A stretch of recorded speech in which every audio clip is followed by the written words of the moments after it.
All right, so we are in Premiere Pro and we have our sequence that has all of the footage for this project in it. These clips here have dialogue in them, but this audio, I'll just push the plus button a few times to zoom in there on the timeline. This audio is camera audio, also known as guide audio. We have the H6 external recorder that recorded audio more clearly from the lavalier mic that you can see right up here. So the next thing we need to do is import the audio from the H6. I'm just going to push the minus button on my Mac to zoom back out on the timeline. I will push Command Tab to tab over to the Finder window, and let's drag the entire H6 folder into our timeline. Great, so the next thing that we need to do is sync our guide audio that is attached to the clips with our external audio recordings from the H6. I'm going to move this project panel over, and I'm going to duplicate this sequence here, the all footage sequence. I'm choosing to duplicate it rather than creating a new sequence because by duplicating this sequence, so right-clicking and pushing duplicate, this new sequence will keep all of the settings that have been applied to the original sequence so that I don't have to spend time recreating all of the settings for a new sequence from scratch. So let's change the name here to dialogue. All right, so for this dialogue sequence, I'm going to highlight and delete the clips that don't have audio underneath them. Okay, so I'm left with only these 6 clips that have the audio underneath them, and I'm going to show you how to sync your audio with an external audio recorder directly in Premiere Pro. You can also choose to sync your audio manually. This can introduce mistakes. If you're even a hair off, when your audience watches the video, they'll be able to tell that something's a little bit off. So I prefer to use this auto sync tool directly in Premiere Pro. So what we're going to do is hit the arrow to drop down the H6 audio. I'm going to bring in audio 1L onto the timeline, and let's drag this up.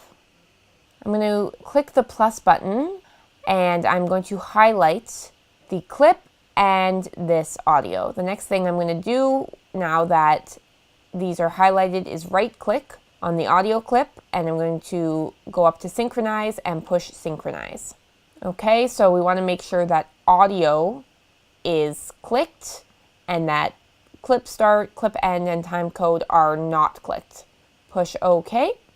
And Premiere Pro has done a great job at syncing that audio. So now we have both the guide audio, as you can see here in the blue, and the left channel audio here in the green.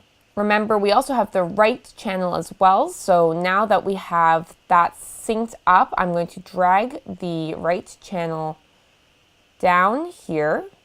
As you can see, currently we only have 4 audio tracks. You can see that by looking at the left here. Let's add 2 more.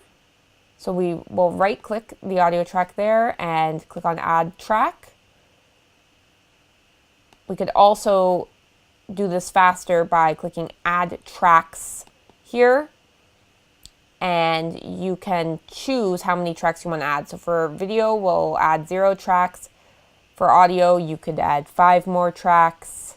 We just need the 1, so we will push OK. And let's drag the timeline up. Now, as you can see, we have 6 audio tracks. That's perfect. So we will drag the right channel down more. And the right channel and left channel of audio 1 are the exact same size, which makes it really easy to eyeball where you need that right channel to go. There you go. They line up perfectly, so you know that they will be in sync. Another option that I love in Premiere is the snap option. It's right here. The shortcut for that is pushing S on your keyboard. So the great thing about snap is with it on, I'll just show you, as we are moving this right channel audio and we get close to where the cursor is, it will snap directly to where that cursor is.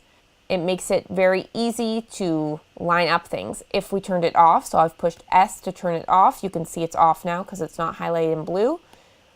And we move this around, it doesn't snap where that cursor is, which leaves me guessing. See, I thought I was right, but I was a little bit off. So I have to move it over a little bit more. So I prefer to keep snap on always. So I'm going to push S again. You can see that it's on. Perfect.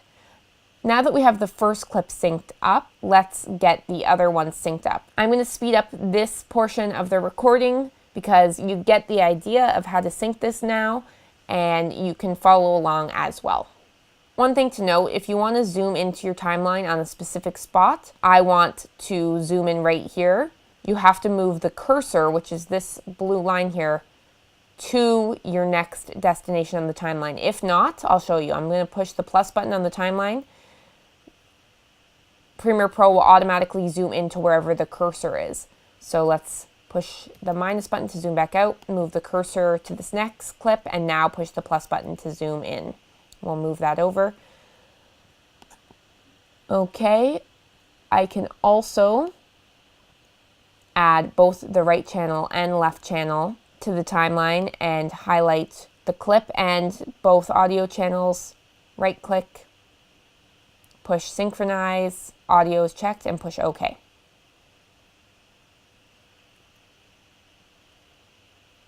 All right, now that we have all of the audio synced up, I am going to just get rid of the negative space in between each clips by highlighting the negative space and pushing delete on my keyboard.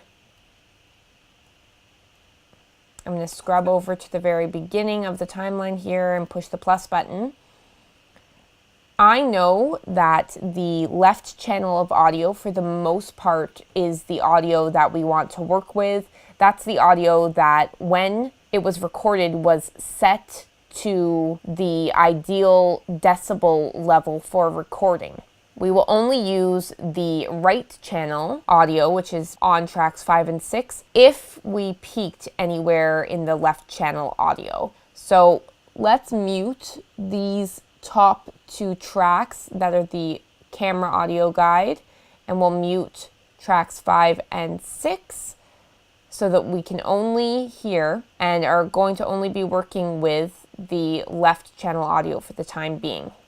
That is the fastest way to sync your audio within Premiere Pro. And in the next lesson, we are going to look at how to flip and size the 4K images that we have here in our dialogue sequence, as well as trimming out and choosing which dialogue parts we like most for our project.